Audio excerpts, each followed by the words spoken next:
Bab 1222, nasibnya tidak jelas. Secara rahasia, ketika Lour Zuo melihat Yunot Helian benar-benar memanggil leluhurnya secara langsung, dia juga sangat terkejut. Keluarga Helian hanya memiliki satu kesempatan terakhir untuk memanggil leluhur mereka. Setelah kartu truf terakhir ini digunakan, keluarga Helian tidak akan memiliki kartu truf yang tersisa di masa depan.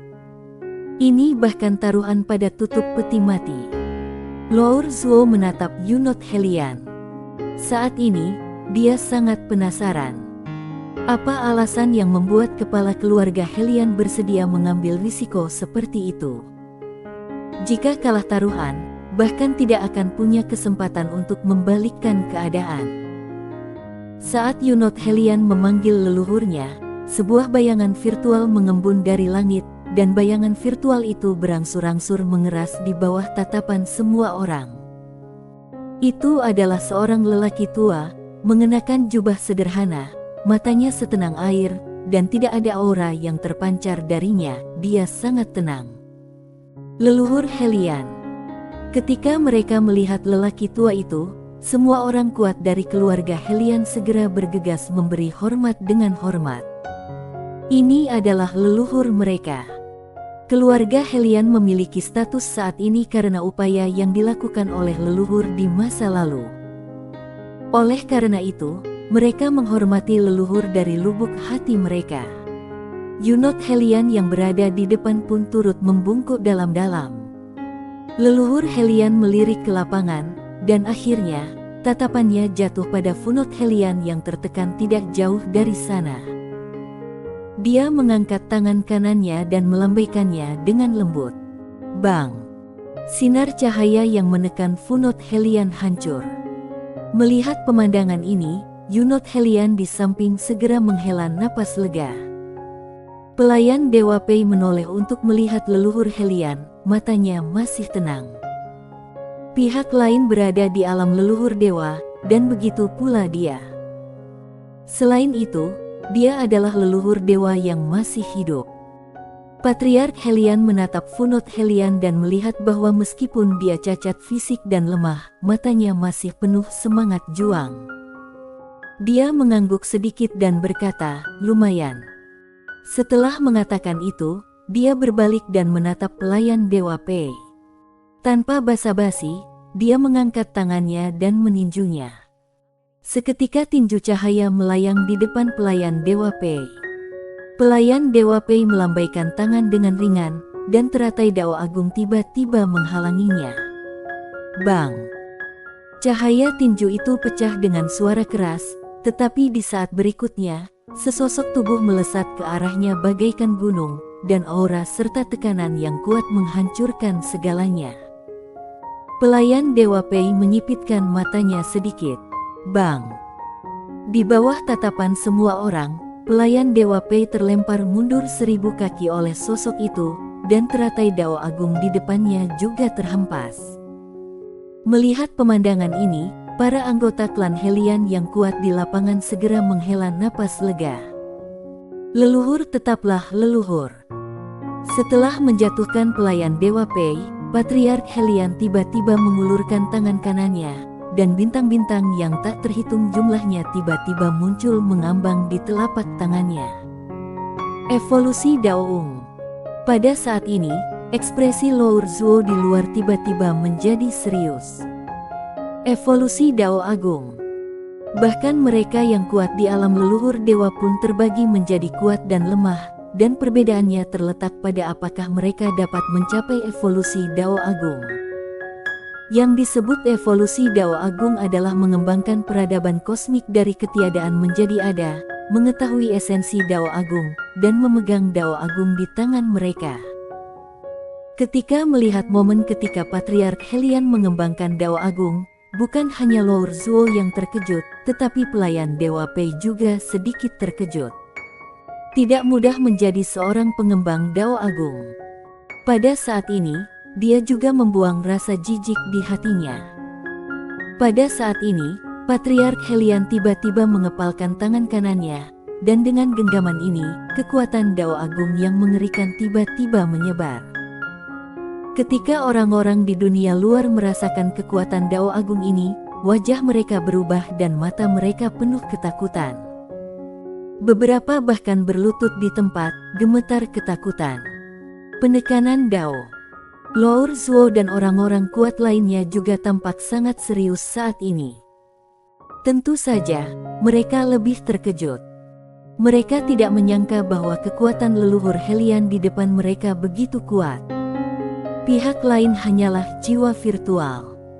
Jika tubuh aslinya ada di sini, seberapa mengerikankah itu? Pada saat ini, Patriark Helian tiba-tiba meninju pelayan Dewa Pei. Bang! Kata Tao tiba-tiba terbang keluar dari tinjunya, membawa kekuatan Dao dan langsung menuju ke arah pelayan Dewa Pei. Di kejauhan, pelayan Dewa Pei menyipitkan matanya sedikit, ujung jarinya berputar lembut, dan pada saat berikutnya, dia tiba-tiba menunjuk ke arah bunga teratai. Bang! Seluruh bunga teratai tampak hidup, dan kemudian, kelopak bunga teratai itu tiba-tiba berubah wujud menjadi sinar-sinar cahaya mengerikan yang memancar keluar. Bang! Dalam sekejap, seluruh ruang yang gelap dan kosong itu meledak dengan ledakan yang memekakkan telinga. Ledakan itu terus-menerus dan sangat mengerikan. Tabrakan kedua Dao itu bagaikan tabrakan dua planet raksasa. Gelombang kejut yang mengguncang itu begitu dahsyat sehingga jika terjadi di luar, seluruh area pagoda 9 negara akan berubah menjadi debu. Orang-orang kuat dari keluarga Helian menatap area itu dengan saksama. Pada saat ini, hati mereka berdebar kencang, termasuk pemimpin Yunot Helian. Jika leluhur Helian ini dikalahkan, maka dia, Yunot Helian, akan menjadi pendosa keluarga Helian. Bang! Pada saat ini, gelombang kejut dahsyat tiba-tiba meletus dari ruang hampa dan waktu yang hancur. Gelombang kejut dahsyat ini menyebar hingga puluhan juta mil jauhnya dalam sekejap mata. Kemanapun dia lewat, ruang hampa dan waktu yang tak terhitung jumlahnya hancur dan musnah, menghancurkan segalanya dengan mudah. Saat gelombang kejut kekuatan menyebar, tiba-tiba bunga teratai mekar dan ruang dan waktu yang gelap. Kemudian, suara nyanyian kuno perlahan terdengar dari antara langit dan bumi. Laur Zuo menatap area inti. Dia adalah satu-satunya orang di lapangan yang memiliki kemampuan untuk melihat area inti melalui gelombang kejut listrik tersebut. Pada saat ini, di area inti, dua Dao yang berbeda bertabrakan dengan liar, mencoba untuk saling menghancurkan. Di luar, semua orang menatap tajam, tidak berani bernapas. Terutama kelompok anggota klan Helian yang kuat yang dipimpin oleh Yunot Helian, mereka tahu betul bahwa jika leluhur mereka dikalahkan, itu berarti semua anggota klan Helian yang kuat yang hadir saat ini harus mati. Karena ada lebih banyak aura yang tidak jelas di sekitar, kebanyakan dari mereka adalah imam yang kuat yang datang dari aula Tao penciptaan. Selain itu, ada juga kelompok tentara bayaran Dewa Budo dan orang-orang kuat dari benua Wuta. Pak Gu dari kelompok tentara bayaran Dewa Budo juga menatap ke area pertempuran saat ini. Dia harus mengatakan bahwa kemunculan leluhur keluarga Helian sedikit mengejutkannya. Dia tidak menyangka bahwa leluhur keluarga Helian begitu kuat. Tahukah kamu, ini hanyalah bayangan virtual. Jika tubuh aslinya ada di sini, siapa yang dapat mengalahkannya?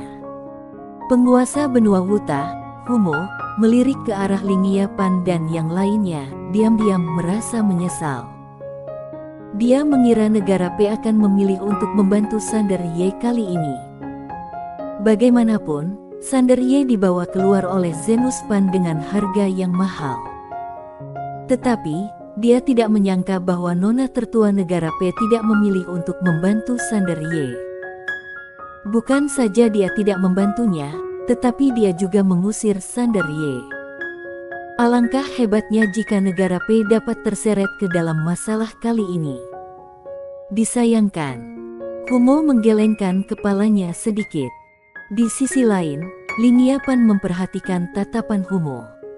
Dia melirik Humo yang tersembunyi dalam ruang dan waktu dan mencibir, "Kamu terlalu meremehkanku." Jika Sander Ye tidak memiliki musuh yang kuat dari Aula Tao Penciptaan, dia akan memilih untuk membantu Sander Ye.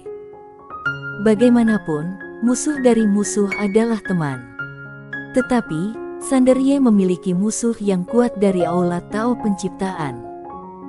Jika dia memilih untuk membantu Sander Ye lagi, itu akan sangat bodoh.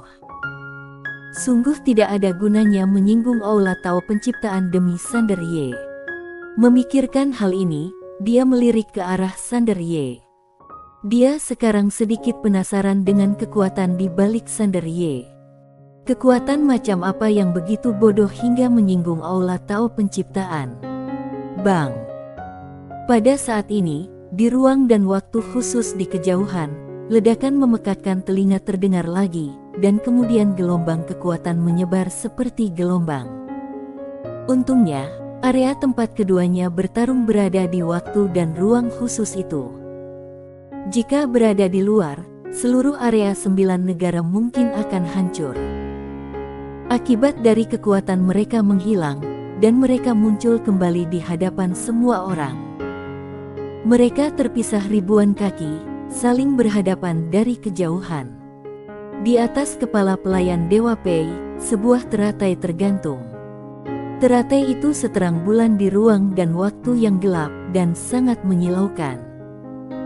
Di seberangnya, Patriark Helian mengenakan jubah hitam, dengan tangan kanan di belakang punggungnya. Dia memiliki ekspresi tenang, dan ruang serta waktu di sekitarnya sedikit bergetar. Semua orang menatap mereka berdua, wajah mereka penuh kebingungan. Siapa yang akan menang dan siapa yang akan kalah? Pada saat ini, Patriark Helian tiba-tiba menoleh, tatapannya tertuju pada Yunot Helian melalui waktu dan ruang yang tak terhitung jumlahnya. "Apakah kamu kepala keluarga Helian generasi ini?" Yunot Helian buru-buru berkata dengan hormat, "Ya." Patriark Helian memandang Yunot Helian, klan Helian dan Aula Tao Penciptaan adalah musuh. Yunot Helian berkata dengan suara yang dalam, "Tidak, Tuan Muda Ye dan aku adalah teman dekat, dan Aula Tao Penciptaan ingin membunuh Tuan Muda Ye." Patriark Helian menyela Yunot Helian, "Kamu sedang berjudi." Jantung Yunot Helian bergetar, lalu dia mengangguk. Patriark Helian perlahan menoleh dan tatapannya jatuh pada Sander Ye yang tidak jauh darinya. Dia menatap Sander Ye tanpa berkata apa-apa. Sander Ye membungkuk sedikit, "Halo, senior." Setelah hening sejenak, Patriark Helian berkata, "Nasibnya tidak jelas, tetapi 3 garis keturunan istimewanya memang sangat tidak biasa." Sambil berbicara, dia menggelengkan kepalanya sedikit, "Lupakan saja, anak-anak dan cucu-cucuku memiliki berkah mereka sendiri. Bahkan jika aku ingin mengkhawatirkannya, aku tidak berdaya. Karena ini adalah pilihanmu, aku menghormati pilihanmu. Aku akan berjuang untuk keluarga Helian untuk terakhir kalinya." Saat suara itu jatuh, tubuhnya tiba-tiba mulai terbakar. Melihat pemandangan ini, semua orang kuat keluarga Helian yang hadir tercengang. Bertarung untuk keluarga Helian untuk terakhir kalinya. Yunot Helian sudah mengerti sesuatu. Dia menatap leluhur tua Helian dengan wajah pucat dan mengepalkan tangannya erat-erat. Patriark Helian tiba-tiba berubah menjadi seberkas api dan melesat menuju pelayan Dewa Pei. Pada saat ini, auranya lebih kuat dari sebelumnya. Di kejauhan, pelayan Dewa Pei menyipitkan matanya sedikit dan perlahan-lahan mengepalkan tangannya. Di atas kepalanya, bunga teratai tiba-tiba berputar dengan kecepatan tinggi, lalu mekar, dan jalan Dao pun muncul. Di bawah tatapan semua orang, Patriark Helian menghantam teratai itu dengan keras. Bang! Dengan suara keras, pelayan Dewa Pei langsung terlempar. Dia terlempar puluhan ribu kaki jauhnya sebelum berhenti. Begitu dia berhenti, tubuhnya hancur dan jiwanya menjadi ilusi. dan leluhur Helian menghilang sepenuhnya. Yunot Helian dan yang lainnya memandang leluhur Helian yang telah menghilang sepenuhnya. Mereka semua sedikit bingung. Leluhur keluarga Helian, yang juga merupakan leluhur dewa yang kuat dalam sejarah keluarga Helian, menghilang begitu saja. Untungnya, sebelum kematiannya, Patriark Helian melukai pelayan Dewa Pei dengan parah, menyebabkan dia kehilangan efektivitas tempurnya. Tetapi pada saat ini, teratai itu tiba-tiba berubah menjadi seberkas cahaya dan terberian di alis pelayan Dewa Pei. Bang! Tubuh pelayan Dewa Pei langsung berubah bentuk, dan bukan hanya itu, jiwanya juga kembali normal dalam sekejap, dan auranya juga melonjak liar. Dao teratai. Jiwa yang abadi. Tubuh abadi. Pada saat ini, semua orang kuat keluarga Helian di lapangan tercengang. Bersambung.